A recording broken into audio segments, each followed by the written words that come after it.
গৰিমা শইকীয়া গাৰ্গক পৃথিৱীৰ পৰা নাইকিয়া কৰাৰ ভাবুকি।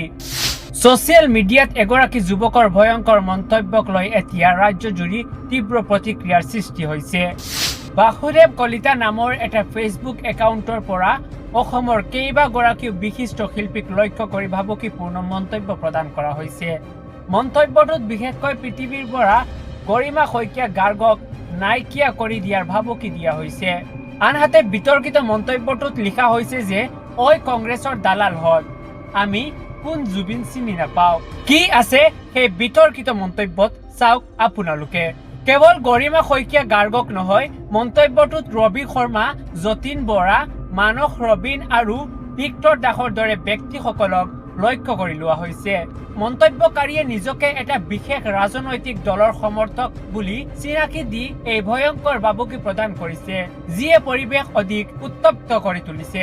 এই কেইজনক নিষেধ কৰিলে আমি বিজেপি জীয়াই থাকিব পাৰিম, হিমন্ত মামা জিন্দাবাদ। মন্তব্যটোত এনেদৰে উল্লেখ কৰা হৈছে।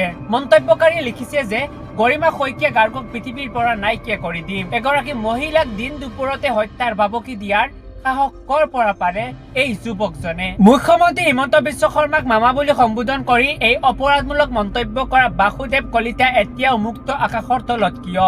অসম আৰক্ষীৰ চাইবাৰ ক্ৰাইম বিভাগৰ তৎপৰতাক লৈ এতিয়া প্ৰশ্ন উঠিছে। ৰাজনৈতিক মতভেদ থাকিব পাৰে, কিন্তু এজন শিল্পীক হত্যাৰ ভাবুকি দিয়াটো কোনো কাৰণতে সহ্য কৰা নহব। এয়া এতিয়া প্ৰতিগৰাকী অসমীয়াৰ মনৰ ক্ষোভ। আপুনি কি ভাবে? এনে ব্যক্তিক কঠোৰতৰ শাস্তি দিয়া উচিত নহয়নে?